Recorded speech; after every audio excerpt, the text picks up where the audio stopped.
Hello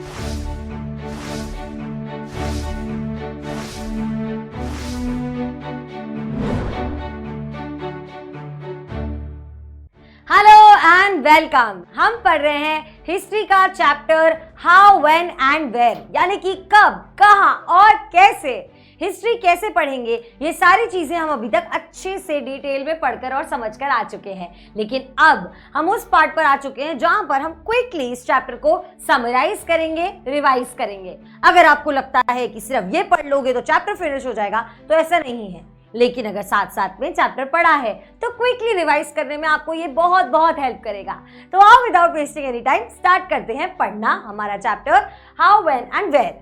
अब सबसे पहला पार्ट जो है इसमें वो था जहां पर हमने देखा हाउ इंपॉर्टेंट आर डेट्स। हम क्या देखते हैं कि हिस्टोरियंस ने जनरली हिस्ट्री को डेट्स के बारे में बना दिया था, और उसके बाद हम लोग ये भी देखते हैं कि हिस्ट्री में कैसे चेंजेस के बारे में हम लोग बात करते हैं, क्या क्या एक पीरियड ऑफ टाइम के ऊपर होते हैं। लेकिन यहाँ पर इवेंचुअली अगर हम लोग देखें तो हिस्टोरियंस किन किन चीज़ों के बारे में लिखते थे, अबाउट ईयर्स जिसमें थ्रोन्स चेंज हुए, अबाउट कब कौन से राजा के साथ क्या क्या हुआ, ये सारी चीज़ें डिस्कस हुआ करती थी।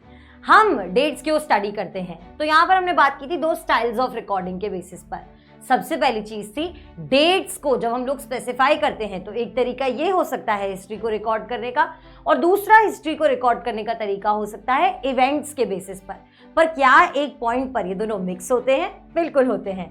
तो यहाँ पर हम देखते हैं कि हम लोग क्यों डेट्स को स्टडी करते हैं, क्योंकि वो हमें सीक्वेंस ऑफ इवेंट्स के बारे में बताती हैं, यानी कि कौन सा इवेंट पहले हुआ, कौन सा इवेंट बाद में हुआ, ये डेट्स के हिसाब से हमें पता चल जाता है। दूसरी चीज है significance of events, importance of events. तो यहाँ पर दोनों तरीके हम लोग यहाँ पर कवर कर चुके हैं।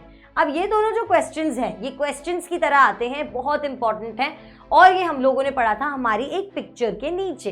तो एक बार फटाफट से इस चीज को ऐसे रिवाइज कर लेते हैं कि क्या हिस्ट्री में सब कुछ डेट्स होती हैं? Yes and no both. Yes क्यों? क्योंकि अगर हम लोगों को कोई पर्टिकुलर इवेंट याद रखना है, जैसे कि कोई वॉर, या फिर कब सक्सेशन हुआ थ्रोन का, या फिर डेथ का, तब डेट्स इंपॉर्टेंट बन जाती हैं। नो इसीलिए क्योंकि हर चीज लिंक्ड नहीं होती डेट से। जैसे वो पीरियड ऑफ टाइम जब हमारे इंडिया में चाय पीना लोगों ने स्टार्ट किया, या फिर ब्रिटिश रूल हमारे इंडिया में कब आया, या फिर फ्रीडम मूवमेंट इंडिया में कब आया, ये एक पीरियड ऑफ टाइम के ऊपर हुआ था, इसीलिए उसको डेट से एग्जैक्टली एक साथ लिंक नहीं कर सकते। अब फटाफट से ये पिक्चर देखते हैं जो कि हम लोगों ने पढ़ी है बहुत डिटेल में, क्या बता रही है ये मैंने आपको याद करा दिया है। इसमें से अभी सिर्फ इंपॉर्टेंट पार्ट्स मार्क कर लेंगे, चाहे तो साथ में एनसीईआरटी में आप इसे मार्क कर सकते हैं। ब्राह्मण्स क्या कर रहे हैं? शास्त्रज ऑफर कर रहे हैं टू ब्रिटानिका। किसने बनाया है ये फर्स्ट मैप है जो कि बनाया है जेम्स रेनिल ने 1782 में। जेम्स रेनिल ने ये मैप बनाया है 1782 में, उसका फ्रंटिस पीस है। अब देखो ये क्या मानते थे कि प्रेपरेशन ऑफ मैप्स जो है एसेंशियल है for the process of domination.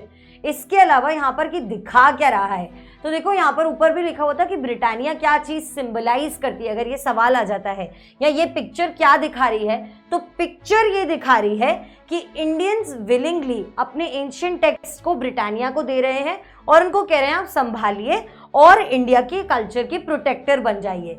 Britannia क्या सिंबलाइज कर रही है? The symbol of British power. ये इंपॉर्टेंट क्वेश्चंस हैं, ये यहाँ से बनकर आ सकते हैं, ये पार्ट भी इंपॉर्टेंट है, तो इस चीज को याद कर लेना। आगे बढ़ते हैं। हमने एक और पिक्चर डिस्कस की थी लिप्टन टी की। ये कौन है हमारे? ये है son of queen Victoria of Britain, और उनका नाम है प्रिंस आर्थर। इन्हें बनाया गया था ड्यूक ऑफ कनॉट। अब ये एक पैलेस के सामने खड़े हैं। इसमें क्या दिख रहा है कि ये लोग जो है लिप्टन टी से रिलेटेड है, मतलब रॉयल्टी जो है अक्रॉस द वर्ल्ड ये टी से रिलेटेड है। तो यहाँ पर 1922 में हम लोग देखते हैं एडवर्टाइजमेंट आई थी ये वाली, और इस तरीके से हम लोग देखते हैं कैसे रॉयल्टी का नाम यूज करके एडवर्टाइजमेंट्स में बहुत ज्यादा ब्रांडिंग की जाती थी, और ये पूरी चीज है यहाँ पर दी हुई है। इसके बारे में भी हमने काफी डिटेल में अच्छे से पढ़ा है। आगे चलते हैं, जो कि हमारा टॉपिक नंबर 2 था, वो था विच डेट्स। अब डेट्स क्या होता है, हम लोग अपने हिसाब से सिलेक्ट करते हैं कंपोज करने के लिए एक कहानी, और ये वैसे अपने आप के हिसाब से नहीं इंपॉर्टेंट होती है, क्रोनोलॉजी इंपॉर्टेंट होती है। अगर हम लोग इंडिया की ब्रिटिश हिस्ट्री को एक साथ एक कहानी के तौर पर पिरोने की कोशिश करते हैं, तो हम क्या देखते हैं कि इंडियन ब्रिटिश हिस्ट्री एक गवर्नर जनरल से दूसरे गवर्नर जनरल का जो पूरा टाइम था, वो कब आए, उन्होंने क्या क्या किया, उसके बेसिस पर बेस्ड है पूरी हिस्ट्री। तो यहाँ पर कैसे हम लोग देखते हैं हिस्ट्री किससे, जब ब्रिटिश हिस्टोरियंस लिखते थे तो वो क्या क्या इंपॉर्टेंट बताते थे कि फर्स्ट गवर्नर जनरल से लेके लास्ट तक क्या क्या लोग इंपॉर्टेंट थे। अब ये बन जाता है हमारा important question. First governor general का नाम जो कि है वॉरेन हेस्टिंग्स, इनकी पिक्चर भी है। ये first governor general of India बने थे इन 1773। नोट्स हैं बहुत इंपॉर्टेंट। लास्ट वाइसरॉय कौन है? Lord Mountbatten. ये दोनों नाम हम लोगों को यहाँ पर बहुत अच्छे से याद करके रखने हैं। Warren Hastings first governor general हैं, 1773 में बने हैं। अब यहाँ पर जो पूरी डेट्स होती थी, हम जब विच डेट्स की बात करें कि कौन सी डेट्स इंपॉर्टेंट है, तो हिस्ट्री बुक्स ना पूरी तरीके से लिंक्ड होती थी अलग अलग एक्टिविटीज, पॉलिसीज और अचीवमेंट्स जो ये पर्सनालिटीज लेकर आते थे। हम लोग एक पूरी स्टोरी वीव करने की कोशिश करते थे, इसीलिए यहाँ पर हम देखते हैं ब्रिटिश हिस्टोरियंस ने क्या किया कि सिर्फ इन लोगों को इंपॉर्टेंट रखा। लेकिन क्या सिर्फ इनकी ही डेट्स इंपॉर्टेंट थी, क्या सिर्फ इनके ही काम इंपॉर्टेंट थे? ऐसा नहीं है। तो आगे जाकर हम लोगों ने हिस्ट्री को रिफाइन करना स्टार्ट किया। आ गए हम इसके थर्ड टॉपिक पर जो कि है हाउ डू वी पीरियडाइज। अब यहाँ पर मैंने आपको पीरियड क्या होता है समझाया था, उसके साथ में ये भी बताया था कि पीरियडाइज करना क्या होता है। एक टाइम से दूसरे टाइम के बीच का जो टाइम पीरियड होता है उसको हम लोग इकट्ठा अगर समेट लेते हैं एक पेरिफेरी के अंदर, तो उसको हम लोग कहते हैं पीरियडाइज करना। इसे और सिंप्लीफाइड और डिटेल तरीके से हमने अच्छे से पढ़ रखा है। अब देखो यहाँ पर हमने क्या पढ़ा इंपॉर्टेंट सा पार्ट। 1817 में एक 3 मैसिव वॉल्यूम वर्क आया जो कि है a history of British India. ये किसने दिया? जेम्स मिल ने, जो कि एक स्कॉटिश इकोनॉमिस्ट थे और एक पॉलिटिकल फिलोसोफर भी थे। अब यहाँ पर उन्होंने क्या किया कि इंडियन हिस्ट्री को 3 पार्ट्स में डिवाइड किया, हिंदू, मुस्लिम और ब्रिटिश। ये थे इनके 3 पीरियड्स। इस तरीके से इन्होंने डिवीजन किया। ये क्या मानते थे कि जो एशियन सोसाइटीज हैं पिछड़ी हुई हैं, ब्रिटिश रूल जब आएगा तो यहाँ पर सिविलाइजेशन आ जाएगा। जब ब्रिटिशर्स नहीं आए थे तो उससे पहले यहाँ पर हिंदू और मुस्लिम लोग जो डिस्पॉट्स थे वो रूल कर रहे थे, इसीलिए उन्होंने इस तरीके से इसको डिवाइड किया है।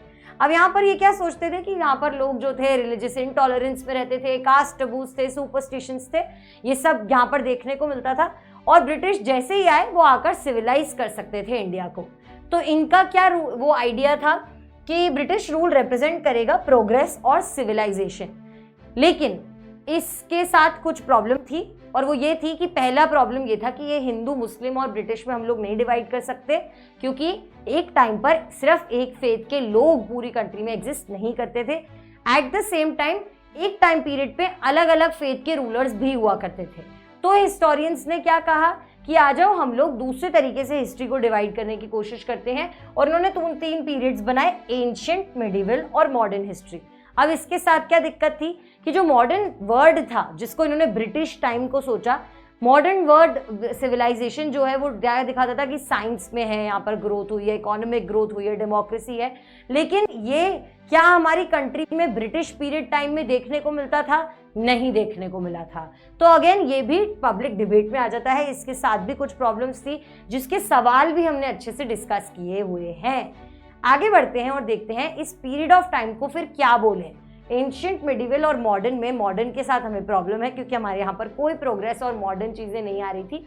तो हम लोग देखते हैं इस टाइम पीरियड को कहा गया कॉलोनियल टाइम पीरियड। कुछ लोगों ने, कुछ हिस्टोरियंस ने इसे कॉलोनियल बोलना स्टार्ट किया। तो कॉलोनियल क्या है? Colonial refers to British rule. अब वो एक ऐसा टाइम जब यहाँ पर हमारी वैल्यूज में, टेस्ट में, कस्टम्स में, सब में चेंजेस आने लगे।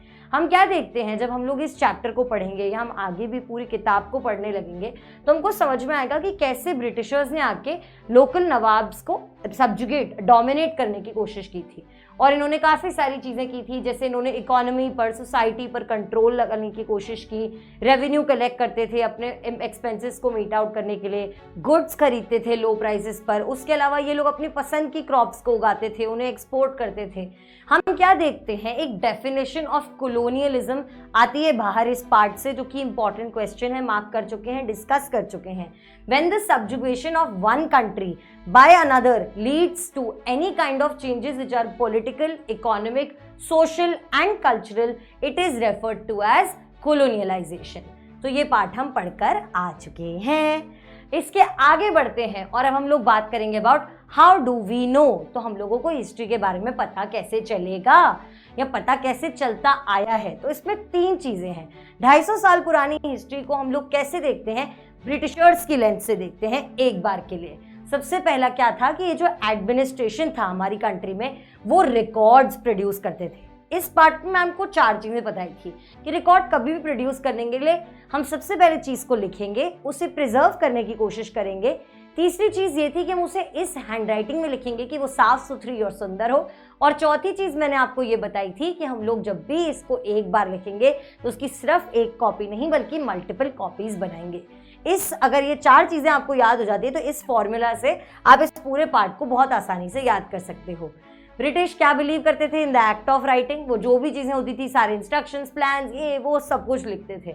अब उसको प्रिजर्व करने के लिए ये क्या करते थे, ये हर ऑफिस के पास में, तहसीलदार के ऑफिस, कलेक्टरेट के पास में, लॉ कोर्ट्स वगैरह वगैरह, हर जगह के पास में क्या बना देते थे, एक इंपॉर्टेंट जगह, और इसे ये लोग कहते थे रिकॉर्ड रूम्स। रिकॉर्ड रूम्स का कल्चर आया, सब कुछ यहाँ पर डलने लगा।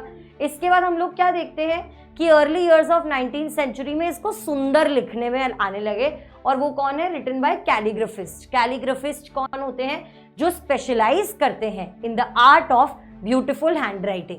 तो यहाँ पर ये सब कुछ भी होने लगा। और उसके बाद हम देखते हैं मिडिल ऑफ 19th सेंचुरी तक। अर्ली 19th सेंचुरी में कैलीग्राफिस्ट लिख रहे थे, मिडिल ऑफ 19th सेंचुरी तक कल्चर आने लगा ऑफ प्रिंटिंग।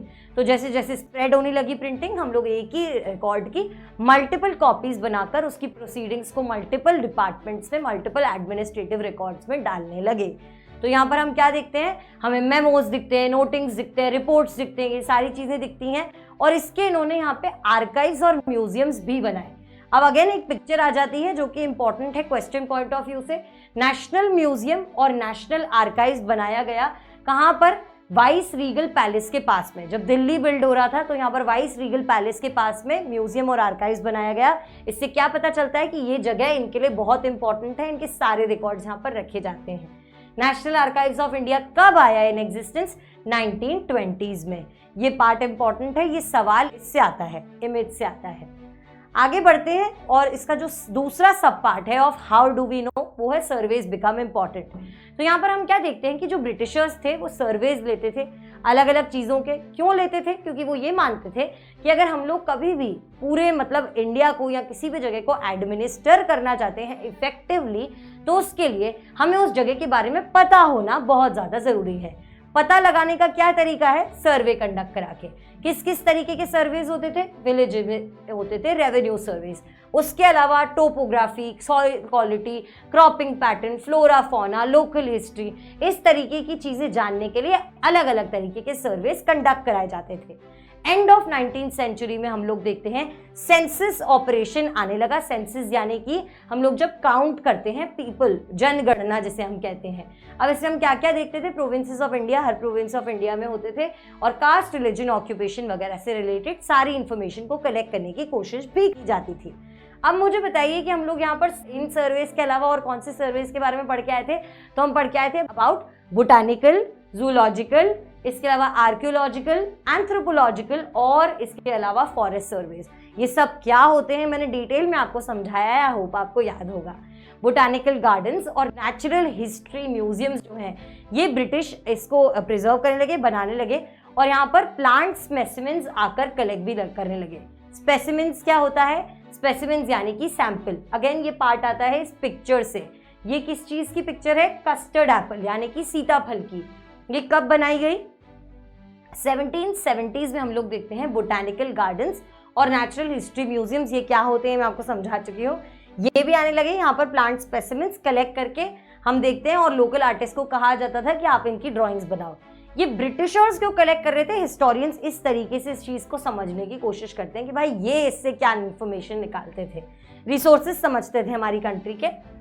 इसके अलावा सर्वेइंग का एक और इम्पॉर्टेंट पिक्चर यहाँ पर है, और वो ये है कि देखो यहाँ पर सारे ब्रिटिश ऑफिशियल्स पीछे खड़े हुए हैं, और जितनी भी चीज़ें इन लोगों को यूज़ करनी है वो सारे इंस्ट्रूमेंट्स इन्होंने आगे फोरग्राउंड में रख दिए हैं। ये चीज़ यहाँ पर लिखी हुई है, मैपिंग और सर्वेइंग ऑपरेशंस चल रहे हैं यहाँ पे। कहाँ पर, इन बंगाल। ये किसने बनाई है, जेम्स प्रिंसेप ने बनाई है, और कब बनाई थी, 1832 में। अगेन वही चीज़ जो मैंने आप लोगों को बोली वो ये दिखाने की कोशिश कर रहे हैं कि भाई हम लोग बहुत साइंटिफिक तरीके से प्रोजेक्ट्स पर काम करते हैं। ठीक है, आई होप आपको ये चीज़ याद रहेगी, मैंने आपको याद करने के लिए बोला था और अब तक नोट्स में आ भी चुकी होगी। आगे बढ़ते हैं और इसका एक पार्ट देखते हैं ऑफ कोलोनियलाइजेशन। अब कोलोनियलाइजेशन का देखो पूरा एक फ्लो चार्ट दिया हुआ है। 18th सेंचुरी में इंडिया को ब्रिटिश कॉलोनी बनाया गया। कोलोनियलाइजेशन की वजह से ऑफिशियल रिकॉर्ड्स बनने लगे, सेपरेट रिकॉर्ड रूम्स बनने लगे प्रिजर्व करने के लिए। उसके साथ हम देखते हैं कि उन्होंने सर्वेस कंडक्ट करना स्टार्ट किया, लेकिन ऑफिशियल रिकॉर्ड्स, अब हम एक आगे इसमें पार्ट पढ़ेंगे कि ऑफिशियल रिकॉर्ड्स हमको क्या नहीं बताते हैं। तो वो सिर्फ ऑफिशियल रिकॉर्ड्स जो हैं वो ब्रिटिश का पॉइंट ऑफ व्यू बताते हैं, हमारा पॉइंट ऑफ व्यू नहीं बताते। हमारा पॉइंट ऑफ व्यू हमको कहाँ से पता चलता है? लोकल बुक से, पोम से, और वो सारे सोर्सेज जो कॉलोनियल पीरियड में एग्जिस्ट करते थे, लेकिन वो ऑफिशियल डॉक्यूमेंट्स का पार्ट नहीं होते थे। तो what official records do not tell वाले पार्ट में हम क्या पढ़ेंगे कि ऑफिशियल रिकॉर्ड्स हम लोगों को वो सारी चीज़ें बताएंगे जो ऑफिशियल्स हमको बताना चाहते थे, जो ब्रिटिशर्स हमको बताना चाहते थे। वो चीज़ें जो वहाँ के लोकल लोग सोच रहे थे, जो लोकल लोगों के आइडियाज़ थे, उनके सारे एक्शंस के रीजंस थे, वो नहीं बताते। तो यहाँ पर हम लोग क्या पढ़ेंगे कि अगर हम लोग किसी कंट्री में के लोग क्या सोच रहे थे या उनके एक्शंस के पीछे क्या आइडियाज़ थे, ये सब समझने के लिए हम क्या क्या रेफर कर सकते हैं? Diaries of people, accounts of pilgrims यानी कि जो लोग रिलीजियस पर्पसेस के हिसाब से घूम रहे हैं, travellers, autobiographies of important personalities, popular booklets, जो सब ऑफिशियल रिकॉर्ड्स के अलावा हमारे पास अवेलेबल होती हैं। प्रिंटिंग उस टाइम पर इंट्रोड्यूस हो चुका था, तो न्यूज़पेपर में से जो भी रिपोर्ट्स आते थे, आर्टिकल्स आते थे, हम उसको भी देख सकते हैं। रीडर्स और रिफॉर्मर्स क्या लिखते थे? अपने आइडियाज़ को स्प्रेड करने के लिए लिखते थे, और पोएट्स और नॉवेलिस्ट अपनी फीलिंग्स को एक्सप्रेस करने के लिए लिखते थे। लेकिन ये जो सोर्सेज हैं हिस्ट्री, इसमें हम लोग अभी भी इसमें क्या प्रॉब्लम आती है कि ये सिर्फ लिटरेट लोग लिख पाते थे, तो ये उनका पार्ट बताती है। क्या हम लोग उन लोगों के बारे में, जैसे कि ट्राइबल्स जो हैं या पेजेंट्स हैं या वर्कर्स ऑफ माइंस हैं, पुअर जो लोग स्ट्रीट्स पर रहते हैं, उनके पर्सपेक्टिव से हिस्ट्री को कैसे समझेंगे? तो हम लोग इसको समझेंगे बाय द स्टोरी टेलिंग, या अलग अलग तरीके से जो मोड्स हमारे पास रिकॉर्ड्स, ओरल ट्रांसमिशंस रखे हुए हैं, या और भी बहुत सारे तरीके हैं जब हम लोग लोकल बाजार्स में जो किताबें वगैरह होती थी और कैसे हमने इस सब चीज़ को एक्सट्रैक्ट किया, ये पूरी जर्नी हम इस हिस्ट्री टेक्स्ट बुक में कवर करने वाले हैं और आगे भी जब हिस्ट्री पढ़ेंगे तो कवर करते हुए चलेंगे। लास्ट पार्ट है ये पिक्चर है। अब ये चीज़ हम जो what do this official records do not tell का एक एग्जाम्पल है, जिसमें हम लोग क्या देखते हैं, ये जो पिक्चर है इसका नाम है म्यूटिनस सिपॉयज शेयर द लूट। ये 1817 का जो रिबेलियन है, द रिबेल ऑफ 1857, बहुत फेमस होता है, ये हमारे चैप्टर की तरह भी आएगा। तो यहाँ पर ये इसका नाम बहुत इंपॉर्टेंट है इस पिक्चर का। अब ये ना बहुत जगह पर यूज़ होती है। ये क्या दिखा रही है कि ये सब लोग ग्रीडी हैं और ब्रिटिश ऑफिशियल्स बेचारे बहुत हमें सेव करने की कोशिश कर रहे हैं, लेकिन म्यूटिनियस क्यों इन्हें कहा गया है? क्योंकि इन्होंने रिबेल करा है। क्यों रिबेल किया था, क्या ये सच में गलत थे, ये सारी चीज़ें हम आगे वाले चैप्टर्स में डिस्कस करने वाले हैं, लेकिन पॉइंट ऑफ व्यू बहुत इंपॉर्टेंट है। अब अगर कोई सिर्फ इसी के हिसाब से रिबेल ऑफ 1857 को जज करने लग जाए तो वो मिसअंडरस्टैंड कर सकता है इंडियन सिपॉइज के इंटेंशंस को। ये सारी चीज़ें हम लोगों ने अभी तक पढ़ी हैं और यहाँ पर हमारे ये चैप्टर खत्म भी हो जाता है। तो this was a quick summary, quick revision of everything that we've understood and learned in this chapter. I hope you enjoyed the journey, I hope you enjoyed this quick revision. Also just remember that there is no shortcut to hard work. तो hard work करते रहो, अच्छे से अपने आप सब कुछ याद होता जाएगा। हिस्ट्री लंबी कहानी है और उसके साथ साथ पूरी एसएसटी एक बढ़िया जर्नी है जो साथ में मिलकर हम लोग तय करने वाले हैं। चलो मिलकर पढ़ते हैं and I am very happy to see you. Bye bye.